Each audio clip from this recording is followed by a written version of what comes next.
সেই বাদ যাওয়া ভোটাররা কি তাদের ভোটার ছিল? তাদেরকে ভোট দিত? তাদের ক্ষতি হলো, না তাদের যারা প্রতিপক্ষ, তাদের যারা বিরোধী দল, তাদের ক্ষতি হলো? মধ্যপ্রদেশে কার ক্ষতি হলো? সেখানে বিজেপির কতটুকু ক্ষতি হলো, কংগ্রেসের কতটুকু ক্ষতি করতে পারলো তারা? গুজরাটে সামনে যেহেতু নির্বাচন আসছে 2027, গুজরাটে তারা তাদের প্রতিপক্ষের কতটুকু ক্ষতি করতে পারলো?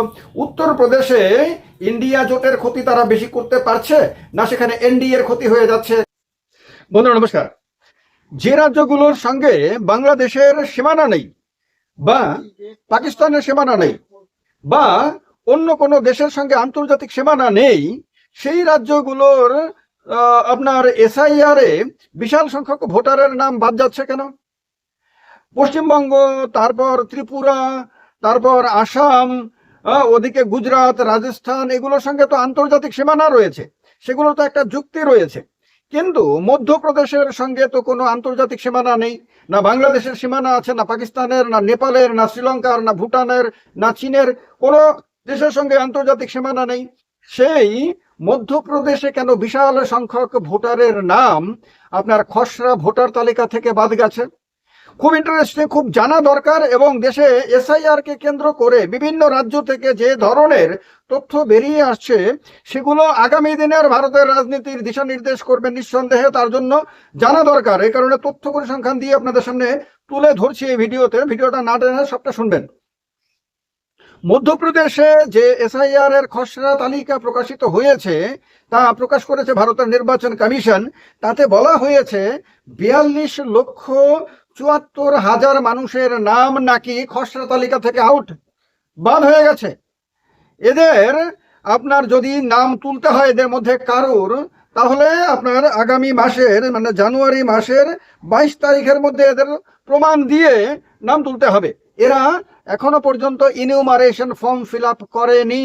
এখন নির্বাচন কমিশন কি জানিয়েছে? জানিয়েছে যে এদের মধ্যে 8,46,000 নাকি মৃত, যারা মারা গেছে।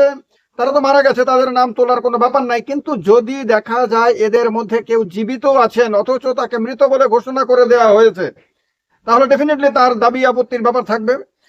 আর 31,51,000 মানুষ নিখোঁজ। মধ্যপ্রদেশ থেকে 31,51,000 মানুষ নিখোঁজ। তার মানে কি সেখানে কাজের অভাব রয়েছে? তার মানে কি সেখানে আইন শৃঙ্খলার অবনতি রয়েছে? তার মানে কি সেখানে সরকারি চাকুরি, শিল্পায়ন ইত্যাদির এত ক্রাইসিস যে সেখান থেকে মানুষ পলায়ন করে অন্যান্য রাজ্যে বা অন্য দেশে চলে যাচ্ছে?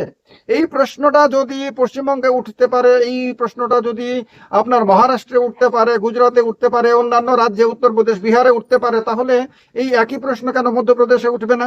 মধ্যপ্রদেশ থেকে এত বিশাল সংখ্যক মানুষ নিখোঁজ বলা মানে হলো যে এখানে স্বাভাবিকভাবে মানুষ কেন আপনার জীবিত থেকেও ফর্ম ফিল আপ করছেন না, কেন তারা আপনার তাদের কোনো আতাপাতা পাওয়া যাচ্ছে না, নাকি তাদের ভুয়ো নাম ভোটার তালিকায় ঢুকিয়ে দেওয়া হয়েছিল, এগুলো জানার ব্যাপারে রয়েছে।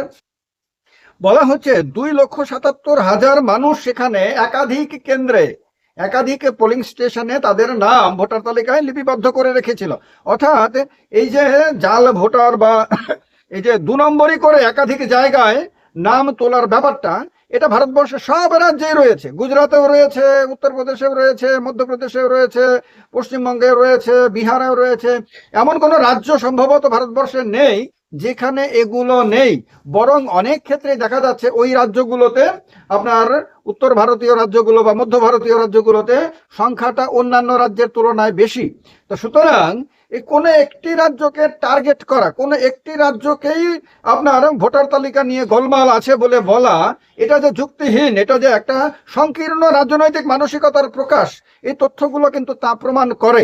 এই তথ্যগুলো আমাদের চোখে আঙুল দিয়ে দেখিয়ে দেয় যে যে কথাগুলো, যে অভিযোগগুলো একটা পার্টিকুলার রাজ্যের ক্ষেত্রে উত্থাপন করা হয়, সেই অভিযোগগুলো তাদের রাজ্যগুলোতে বেশি বেশি করে দেখা যাচ্ছে যে এই সমস্ত যারা এই অভিযোগগুলো করেন তাদের রাজ্যগুলো, যে কোনটা মধ্যপ্রদেশ হতে পারে, উত্তরপ্রদেশ হতে পারে, বিহার হতে পারে, গুজরাট হতে পারে, রাজস্থান হতে পারে।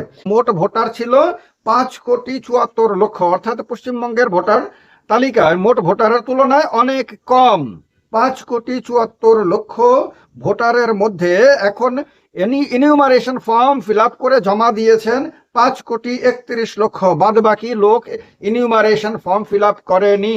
ফলে এই যে এসআইআরটা ভারতের নির্বাচন কমিশন করছে, এই এসআইআর কিন্তু রাজ্যে রাজ্যে কিরকম ঘোটালা হয়েছিল, ভারতের এক প্রান্ত থেকে আরেক প্রান্ত পর্যন্ত কিরকম ঘোটালা হয়েছিল, সেটা কিন্তু চোখে আঙুল দিয়ে ধরিয়ে দিচ্ছে।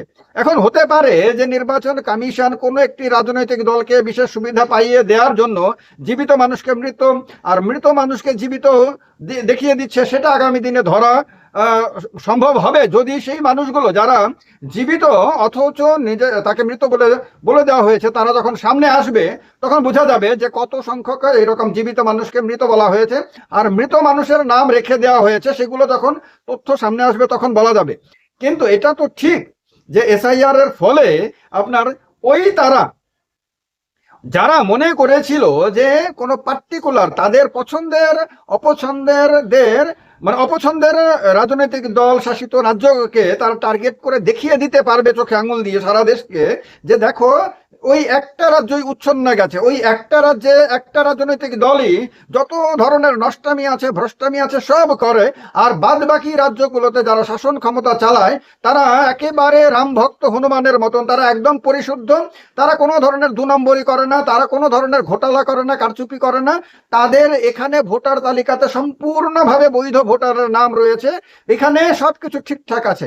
এটা দেখাতে চেয়েছিল যারা, তাদের মুখ পোড়া গেছে এখনো পর্যন্ত, যা তথ্য বেরিয়ে এসেছে সেই তথ্যের ভিত্তিতে নিঃসন্দেহে বলা যায় তাদের এখন মাথা খারাপ হয়ে গেছে। তারা এখন হিসেব করে মেলাতে পারছে না, বুঝতে পারছে না যে অন্যান্য রাজ্যগুলোতে যে বাদ যাওয়া ভোটার, সেই বাদ যাওয়া ভোটাররা কি তাদের ভোটার ছিল, তাদেরকে ভোট দিত, তাদের ক্ষতি হলো না তাদের যারা প্রতিপক্ষ, তাদের যারা বিরোধী দল তাদের ক্ষতি হলো।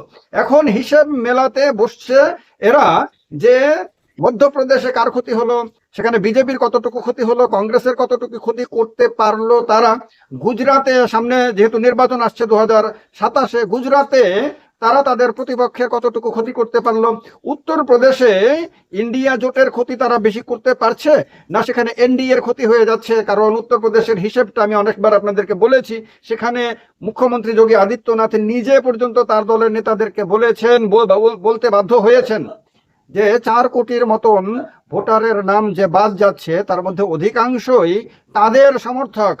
তো এই যে ব্যাপারগুলো তারা এখন হিসেব মিলাতে গিয়ে আপনার হিমশিম খাচ্ছে। তো মধ্যপ্রদেশের ভেতর থেকেও যে হিসেবটা বেরিয়ে এসেছে প্রায় 43 লক্ষের মতন মানুষের নাম বাদ যাচ্ছে আপনার, তাও কি 6 কোটিরও কম সংখ্যক ভোটারের মধ্যে।